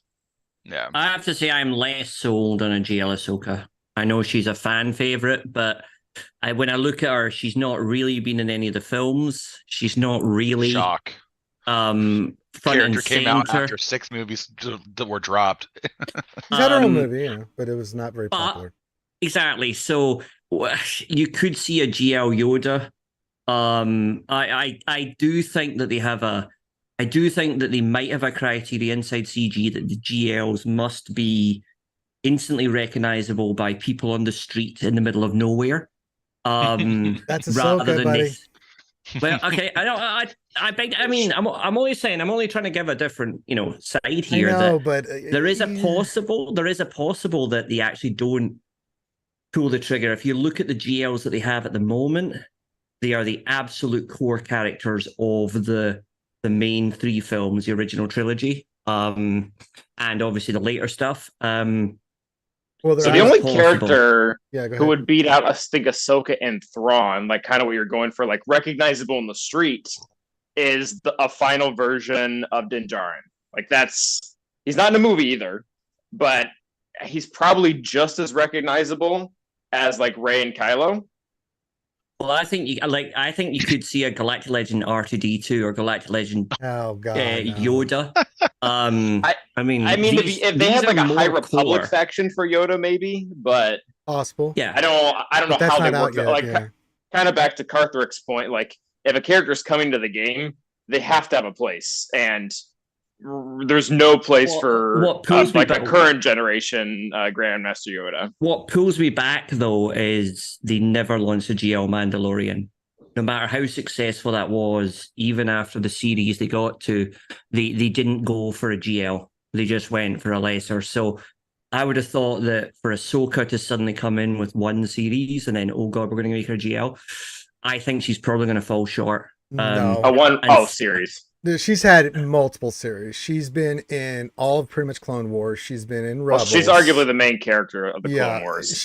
And when you watch Celebration and you see how many young girls wear that Ahsoka costume and she's gone from one of the most hated characters when she first was announced to one of the most popular, beloved characters. I think someone was telling me the stats, like the only thing that sells more merch than Ahsoka is just Grogu. Just because it's Grogu, right? Surprise. So, I mean, Ahsoka is she is entrenched in the mindset of Star Wars fans. And Thrawn too. I mean, the 3 characters. Thrawn's a little bit harder. A little bit more niche, but with the book series and stuff like that, and then him in Rebels really brought him back to life because people that didn't know about him. He's the blue guy from Rebels for anyone who's like younger than I am. Yeah. Like that's that'll change. When the money man, they're sitting down with the money man at EA, who's never seen any Star Wars, and they're telling them what their GL is, and he's saying, "Well, we're going to do Thrawn and Ahsoka," and he's like, "I've never seen these people." Well, then they show them the money they've made with those 2 characters. Ahsoka, they'll have seen. Yeah, I'll tell you one thing right now is from what I know on the demographic that spends the most in this game. If they don't start, I mean, you've just done a poll of yourself. This doesn't. Okay, hang on. This is a ridiculous. This is a Carthrick-like entities. Okay, let's go. CG has polled itself and decided. Okay. But I mean, they have the information on the people who own the accounts and stuff of that nature. The demographic that's played in this game is people in their late 30s, early 40s, and beyond, and they're the people that are attached to that era of Star Wars. But do you not think they also poll you and they go, right, which marquee has Karthik not purchased? Well, and it's like, so Right. my dad is And kind of like the therefore, age there's that no you're difference. talking about, Karthik. My dad doesn't really know who Thrawn is. Like, that is, you have to be kind of not only in that age range, but you have to have been like a hardcore fan enough to want to read the books. Yeah, I know, but I But still I mean, think they that's brought gonna. Afra in, and nobody really knew who she was Yeah. unless you were a hardcore fan. Yeah, but so... she wasn't a Galactic Legend though. No, but I'm just No, saying. but I mean, like, even as a legendary, it was a bit of a stretch because you had so much of the fan base being like, what is this? who Yeah, you who did. is she? Like, and I'm pretty into Star Wars. I had no idea who she was because I just don't follow up on the comics that I am. frequently. I'm a dork. Yeah. But it's just like I'm like, I have her I mean, comic. I'm happy with Hondo, but who's this other chick, right? Like that's Yeah. where I wound up kind of. Like I say, I just think they fall. I just think they fall a little short of a GL status. Well, To be fair, because though, I've heard that argument about pretty much every single Galactic Legend except probably JMK and JML. Like, Yeah. I've heard the line C isn't a GL. I've heard the line Lord Vader isn't a Jabba's GL. not a I've heard GL. that Jabba's not a GL. Sequel characters aren't GLs. The only one that I think everybody universally agrees on is JML and JMK. Yep. Yeah, well, Lord- and their big thing is they changed up their verbiage on what they require for a GL, and it's Yeah. like it's now more about notoriety, and it's less to do with about like their power level. And that's as a always been the character. game, though. Like Han Yeah. Solo is not like beating all of these Force users. Like it's a notoriety thing, which is fine. In fact, he's lost to every Force user he's ever fought on screen. Yeah, Vader just said, blocked all his shit, took his gun, and said, "Hey, let's have a nice meal together, bitch." And then his son and stabbed then him. tortured him. Yeah, then tortured him. Yeah, that was for no reason. Like, they didn't ask me any questions. I feel terrible. But I like the Family Guy version. Like, you trying to date my daughter? No. Oh, those are so funny, man. Like I love it. Family Guy's okay, but those 3 episodes are gold. Like they are so freaking. If you've not funny. seen the Family Guy Star Wars, you need to watch them. They are. Oh my gosh, they are so God, funny, so good. so funny. I was Or getting like some more robot chicken stuff. Oh yeah, I love that too. Yeah. Medball MD. What did you get your degree in? Poetry. Died of sadness. The funniest one for Robot Chicken was when Palpatine sent it with this Inquisitor's buddy, from they get the figures and stuff, and then Vader calls him up, and Palpatine is just giving him endless shit. Are you crying? Oh my God, guys, he's crying. Just giving him the 3rd degree was great. Those guys are they're so good. All right, next question from What Else 23. Do we need more Bad Batch teams? It seems like the answer to everything so often is Bad Batch. I mean, it beats like all B teams ever. Pretty much. I think we're talking about like mechanically speaking, like teams that just get out there first and then just lock the board down. I've always kind of like mod dependent teams. Like I've always kind of like I thought those were special. I like those because I like teams like that because it's the investment level that catches people off guard. Like with like Qui-Gon Jinn team. If you take Qui-Gon Jinn, Anakin, Cam, Ahsoka, GK, you create a very obnoxious team that if you mod correctly creates problems for the Bad Batch counter. Yeah, and I like teams that are like that to a degree where mod investment, relic investment, things of that nature pay off.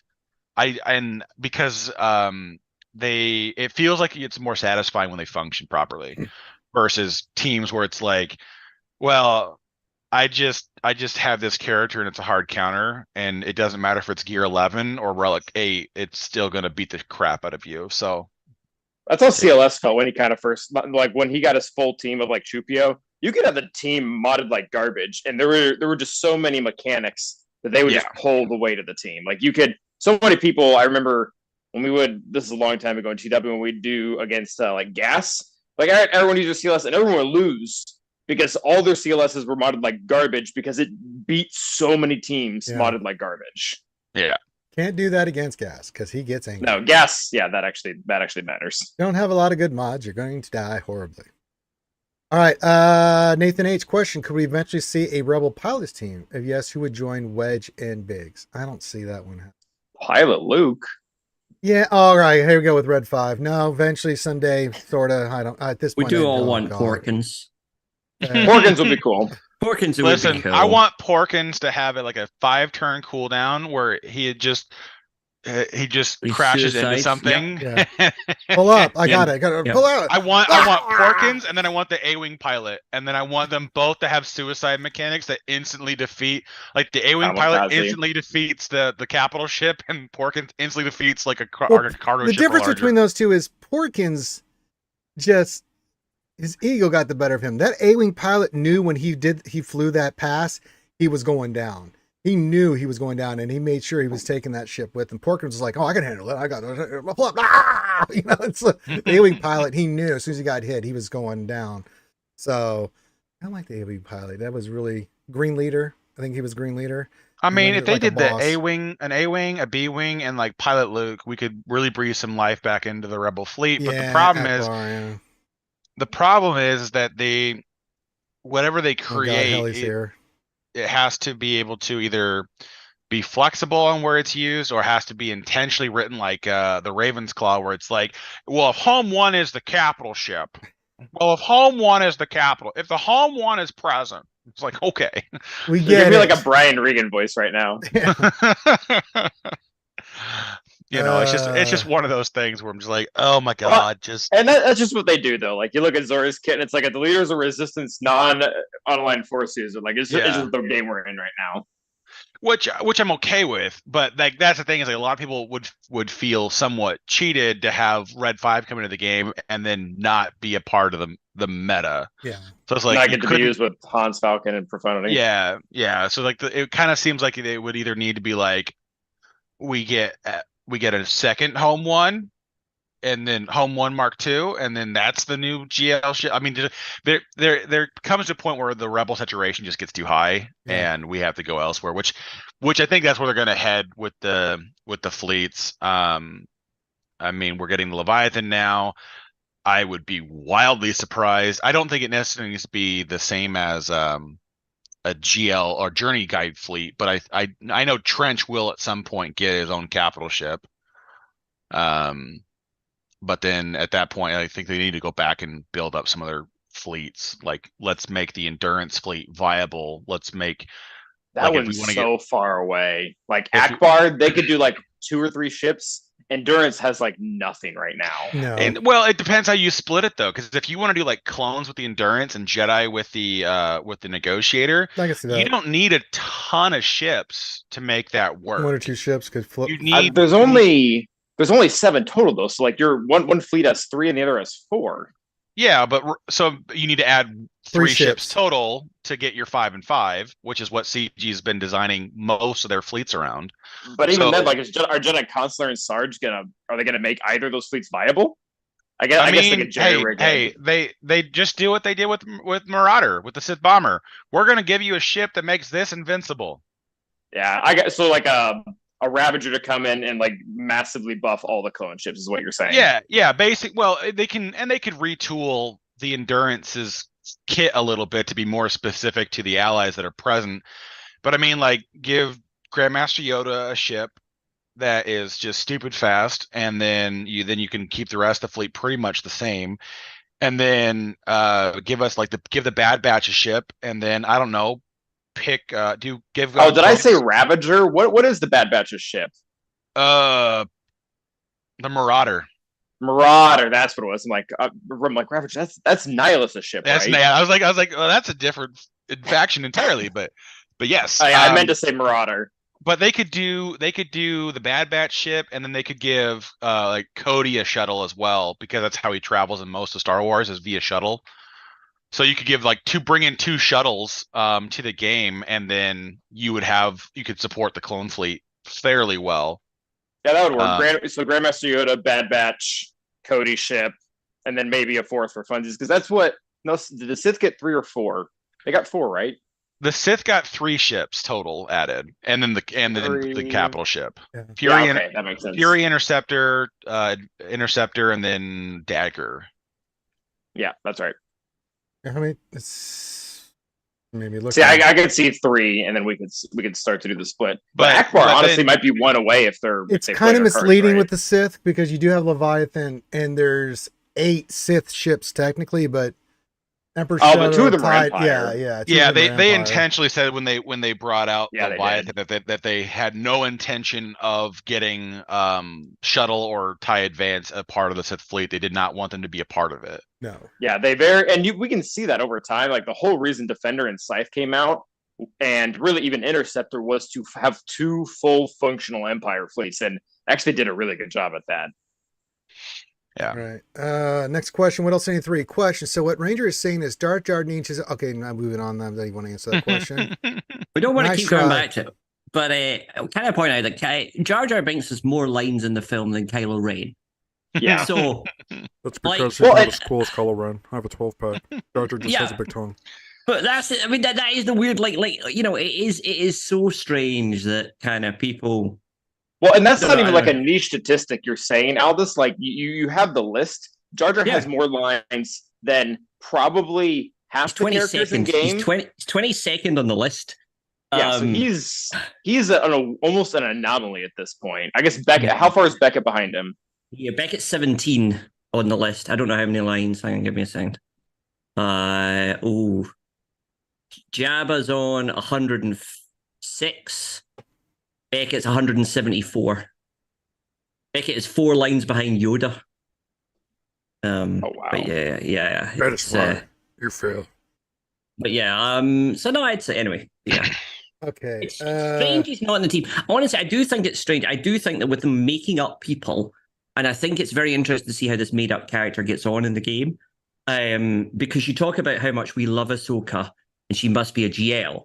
They've made up a random human here, right? Yeah, and a lot of people aren't happy about that though. Yeah, so a lot of people aren't happy. So this kind of ties into, okay, why are we ignoring people like Jar Jar Binks or people who were actually in the films? Nien Nunb, yeah. And yet we're actually then launching people we've just made up. It's like, it'll be interesting to see just how much buzz there is around that character when it's launched. And Well, I see think whether if that if- pushes them a little bit. If we talk about 5-6 years ago, Jar Jar was just absolutely hated. And even a few years back when I was interviewing Crumb and we were talking about like the chances of certain characters like Porkins, Jar Jar coming in the game where it's 0. That's changed though, because Ahmed Best now being in the 2 years. Yeah, it's amazing like how that has flipped, right? I mean, in all honestly, Jar Jar's not one of my favorite characters. He's fine. If he came in the game, I wouldn't care, but he wouldn't be something I would be excited about. But you know, in the Star Wars mythos, just more characters I relate to But more. It was a comedy distraction. it's- Yeah, he I was the think same thing as but- 3PO. Yeah, But I yeah. think with Disney, with these new Disney series, they've been tossing in comedy distractions into the new series as well. Kind of, little things that are quite clearly in there just to sell a toy, like people on Vespas and stuff. Like they've been tossing stuff in for light entertainment, and I think it's kind of softened Jar Jar Binks, and yeah. Well, just Well, over Well, time, and just it's like the it's like generation that Hayden grew up with Christensen. Jar Jar is now old. Like It's like I like Jar Jar when I was 7, and I still like him. it's like Hayden Christensen. After Revenge of the Sith, like he disappeared from Star Wars, right? But as time has gone on, especially with the new Kenobi series, and you can say what you want about the Kenobi series, I think him and Ewan McGregor did both a great job in that. To see the reaction of the fans this last celebration to Hayden Christensen, who teared up when he came out because they were just for an unlimited amount of time just cheering for him, and he says, "You guys are making me really emotional right now."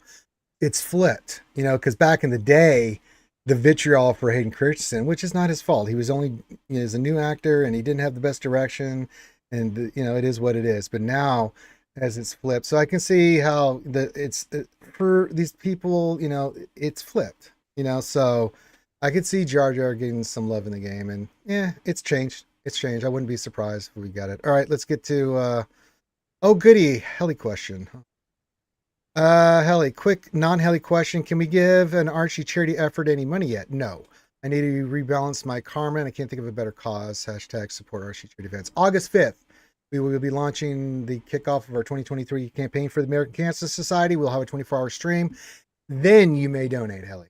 There you go. You can fix your karma. Neo Venom 2 question, part 1. There's parts to this? Jesus. Ranger, have you heard of the theory about the hollow map in the Ahsoka trailer?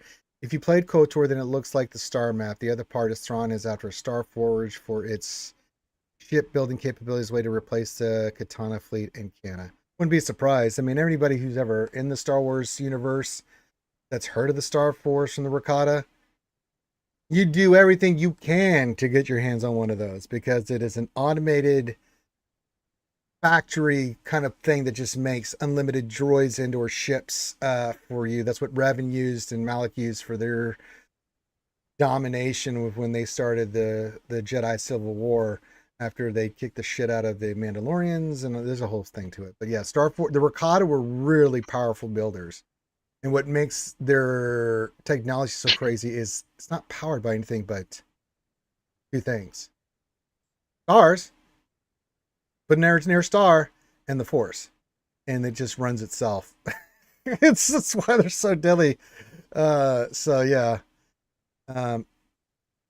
It would not surprise me in the slightest that the Star Forge is something that Thrawn would be remotely interested in. Well, he's been out in bum F Nowheresville Oh, he for really quite a has. few years, so my guess is that he's done some poking around.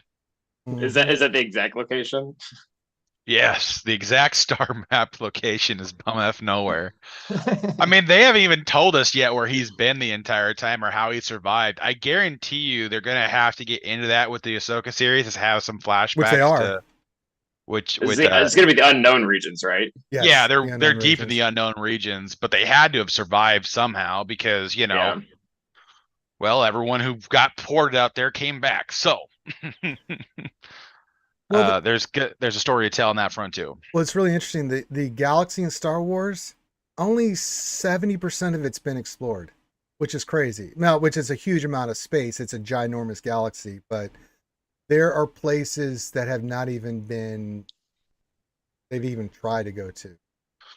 So yeah. Well, we there's a lot covered more. that in one of the lore videos too, Yeah. though, right? Like they have veils in Star Wars that like across the galaxy that just make it like it's just impossible to navigate, or it's impossible to get back from. Or like either like they're one-way transports, or it's like your systems just say no. Like Too many stars. There was just too many star clusters. It's just not safe for Yeah. hyperspace travel and stuff like that. So yeah, there's about 30%, especially in the northwest quadrant of the galaxy.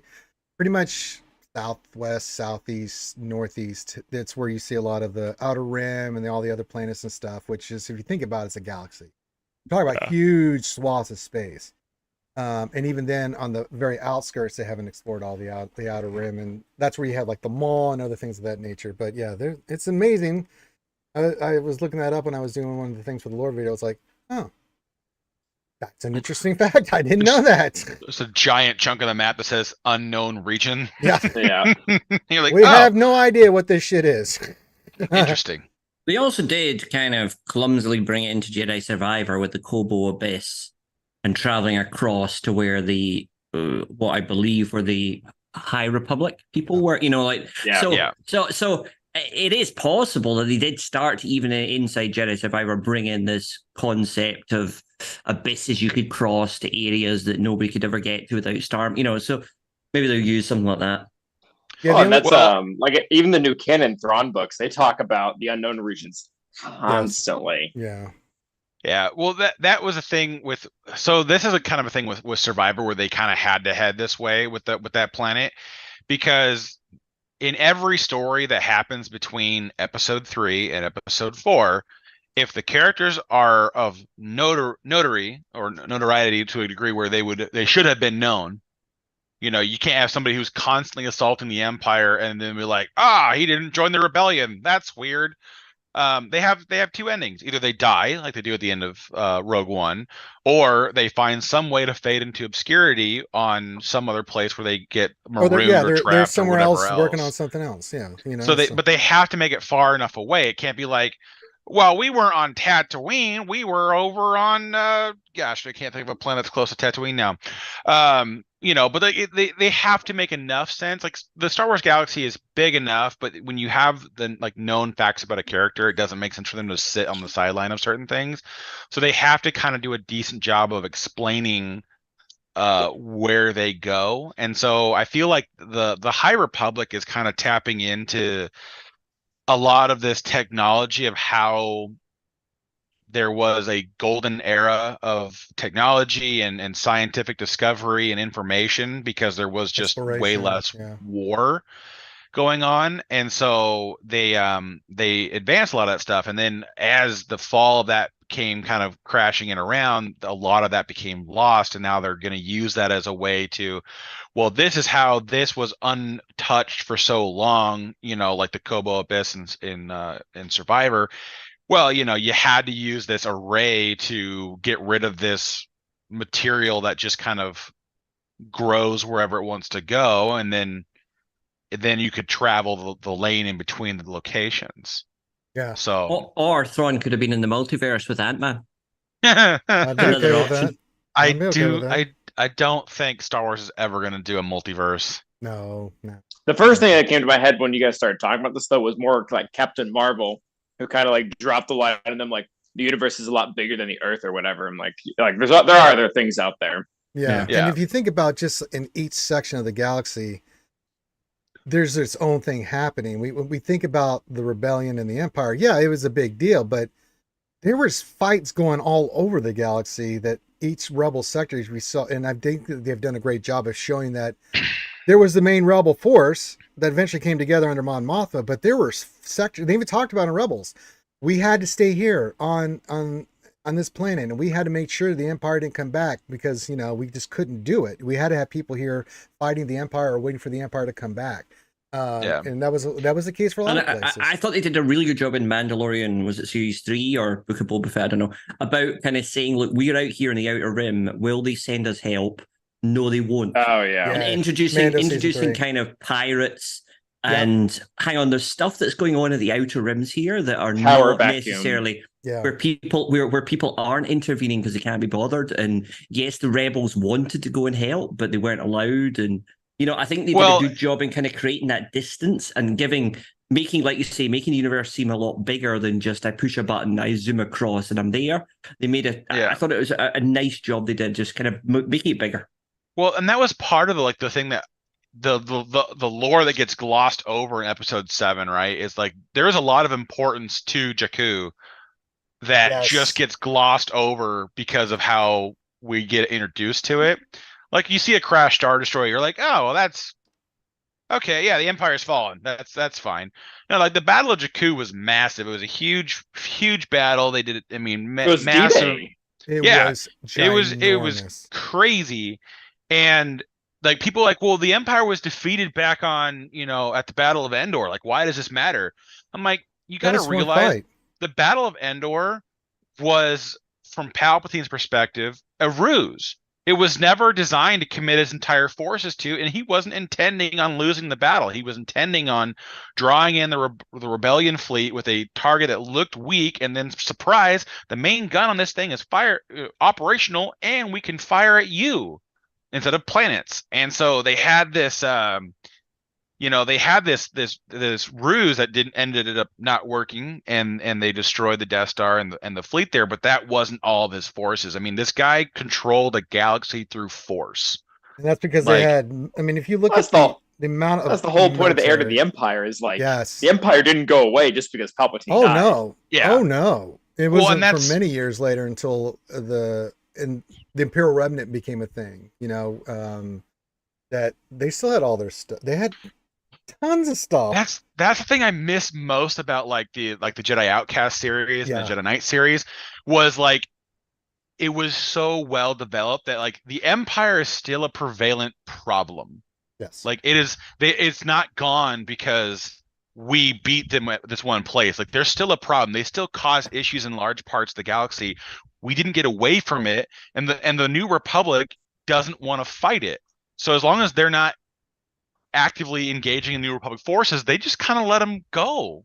Yep. Which that's why the Battle of Jakku was so devastating for both sides, was because they had so much gathered resources by that point that they was just dunking on each other for, I don't remember how long the battle was, but forever. It was just crazy. Crazy fight. Yeah, I mean, and that's why you see the Republic where it is right now, is because after the Battle of Jakku, they lost a lot of resources, you know? Yeah. And for the Empire, yeah, they lost a lot of resources too, but the amount of resources in 20 something years the Empire was able to, because remember, they controlled everything, and everything Yeah. went into the military. So they've got backups to the backups to the backups to all their forces. So they can lose 3 or 4 giant fleets and be like, oh, we still got 10. We have 10 fleets. You know, that was Yeah. a tough loss, but we'll regroup and we're still good. You know, so Well, because some of their battle strategy, if you go through and read the books, was all about just draining rebellion or Yep. the New Republic resources. They would skirmish in battles where they knew the likelihood of losing was high, but they would skirmish in them just to draw in Republic forces and then drain their resources from being where they actually wanted to go. So I mean, the Empire was still wildly successful beyond the collapse of Emperor Palpatine and his rule. And so it took the New Republic at least 5 to 7 years to finally get the production to match the Empire, to where Yeah. they basically became a stalemate, and eventually they became allies. The Vong invasion, they were like, you know, this Cold War we've been having, let's be friends. We had a bigger problem to deal with than fighting each other. So yeah. But once the Republic got their shit together and had all the resources to build the ships and have the fleets and everything, then that's when the Empire was like, okay, now we can't do that anymore. But yeah, the initial fights, Empire's like, send in the 4th and 6th fleets.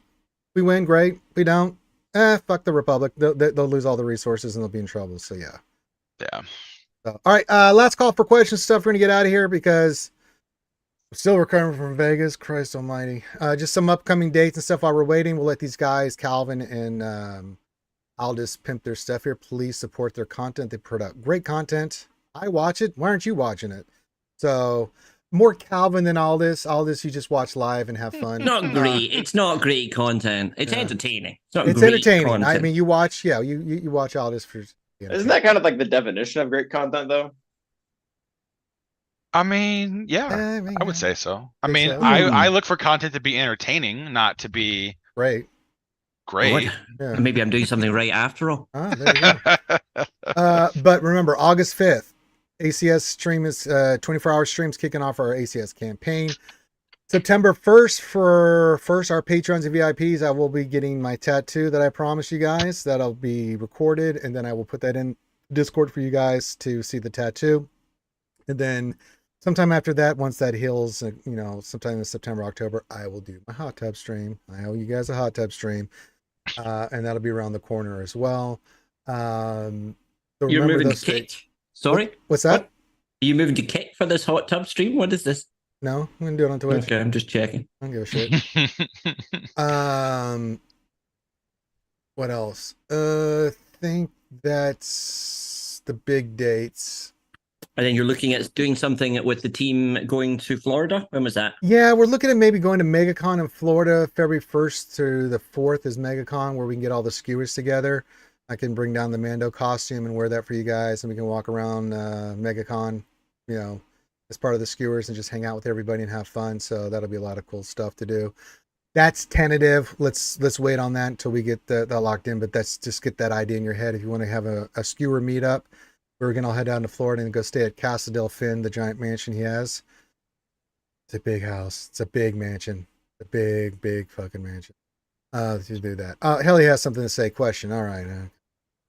Says, I apologize for not having enough of a slow Saturday to ask my usual silliness. How was Vegas? The cross dressers, etc. Well, Heinz was not able to do his outfit because it broke.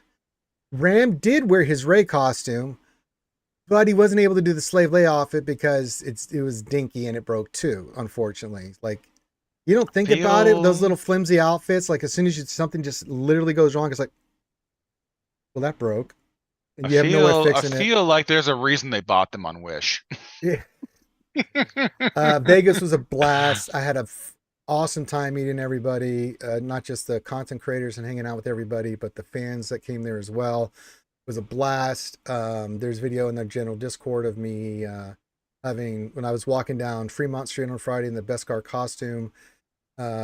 People are just losing their shit seeing me in that costume. I even had a stripper who was dancing in the middle of Fremont Street literally stop and like call me over and geek out seeing me in the costume. She just was just loving it.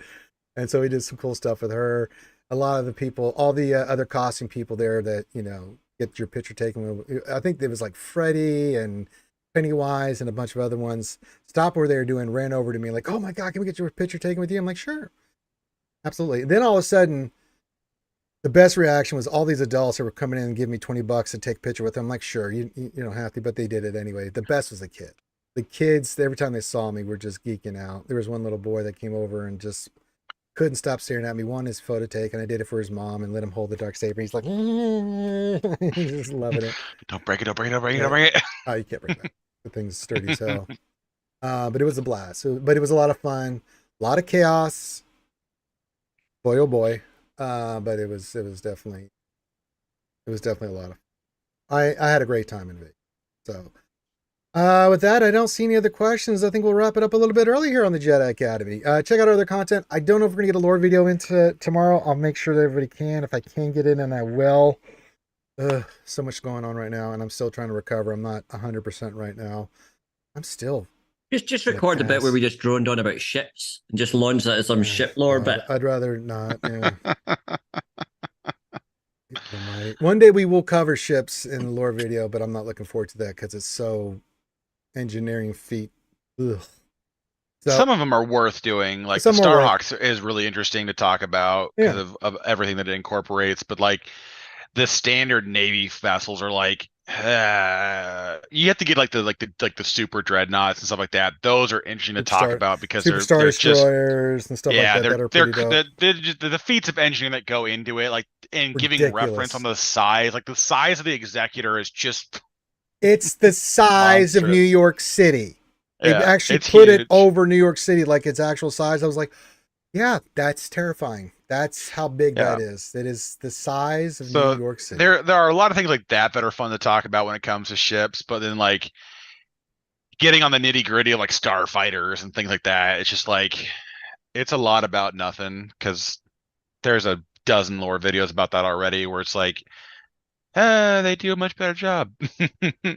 All right, let's let these guys pimp their stuff and let's get out of here. Calvin, awesome. Where can folks check you out?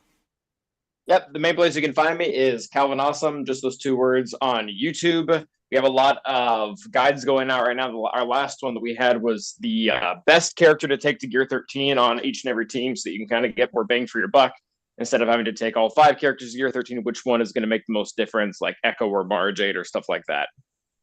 Good video. You should check it out. The biggest sandfly on the beach, all the sandfly from welcome to Sandflies on Twitch. Apparently it's entertaining. I don't know why. Not great content, but it's definitely entertaining. It's not we've clarified that today. We've clarified that. At least we've gone for entertaining. Yes, worth watching. So check that out on Twitch for our good friend Aldous. And I don't think you have a set schedule, and I see you streaming all the time. But is a set schedule you have? You're kind of it's 8 a.m. in the morning UK time for GAC, so it's kind of post Zenith. So if you're up in very, very, very late at night in the US, or if you're one of these people who are doing it incorrectly by not living in the US, then it suits you much better. That's what I've been doing wrong all these years. I picked the wrong place to live in the US. That's the weird thing. That's the weird thing is you're born in the wrong place. Actually, that's true. I should have been. I have an entire different group of people, like wonderful people that watch me, just because like they're from the they're in the UK or the European or the Australian night time zone, and like we don't cross over very often. This is the one time where we kind of cross over a little bit. Yeah, the lunch streams. I mean, it's pretty much. A lot of Europeans are watching because it's about 7 o'clock, perfect time, for them at their hour when we start. So yeah, Betcor Bandito, ¿qué pasa, Holmes? What are you doing, you crazy fool? Hey, it's been a long time, Holmes. Glad to see you. But we're leaving, man. Sorry. Andale. Hasta mañana. Let me think here. Anything else? I think that's it. Okay, let's get out of here. Everyone, enjoy the rest of your day. We'll be back for D&D tonight. I'm going to go try to get some rest because I'm still not feeling 100%. Travel. When you travel, you need about a week or two to fully get back into the mode. So, yeah. So, everyone, on behalf of myself and the panel, thank you for joining us. Have a great rest of your day. May the force be with you.